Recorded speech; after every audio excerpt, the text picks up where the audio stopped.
Greetings, friends, and welcome to White Wolf Black Bear Integrated Healing. My name is Daniel, and I'm an intuitive healer, and I've been a spiritual practitioner now for over 40 years. In today's video, I'm going to share with you my spiritual journey, which began in the late 70s. I grew up in a small town outside of Philadelphia, and in a neighboring town, a transcendental meditation center had opened, an ashram. And my health class teacher at the time, he invited representatives from the center to come speak to our class. When they were done, this meditation thing, it really called to me. So I made it a point to connect with people at the center. And over a 2-week period, they taught me how to meditate via the Transcendental Meditation method. And things changed for me dramatically. Things that used to trigger me didn't trigger me anymore. I started to astral project. I was much calmer and more grounded than I was before. See, I come from a very, excitable East Coast family. We are loud and we are argumentative. And when you intentionally step away from what's considered normal behavior, it gets noticed. And I'm definitely the black sheep of that family. But it wasn't until, it was a good 10 years before I met even one other person that meditated. So I've been living outside the box most of my life.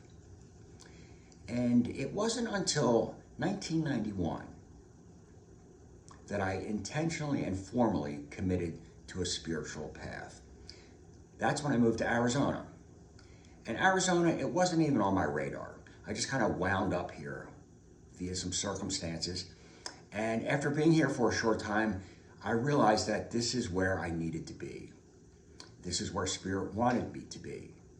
Because shortly after I arrived, I met a remarkable woman that changed my life forever. Her name is Melody Adams, Touch Hearts woman. And Melody is a Native American medicine woman. She's a shaman.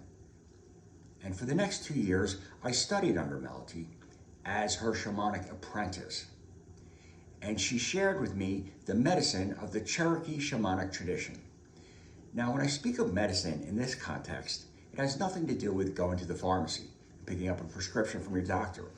Medicine in this context refers to the traditions and the ceremony and the perspective and, the overall magic that's woven into Native American culture.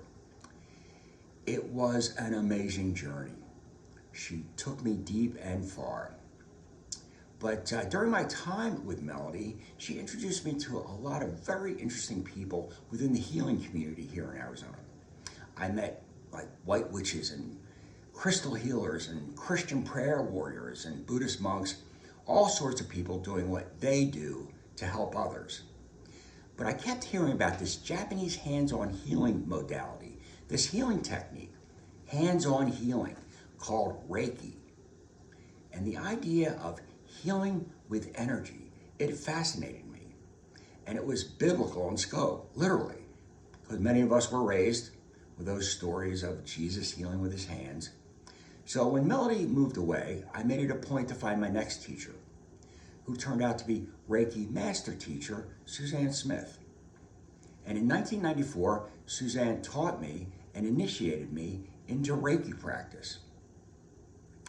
So today, with the healing sessions that I do, the healing work, I use tools that I learned as a shamanic apprentice, and I use sound therapy, but the tool I rely on the most, the one that I found is the most powerful and the most transformational, the most uncomplicated, and the most widely accepted by our modern medical community, that's Reiki. Nothing compares. And in the following video, you're going to see an example of one of my healing sessions. Okay, so friends, thanks for stopping by today, and we'll see you again real soon. Take care.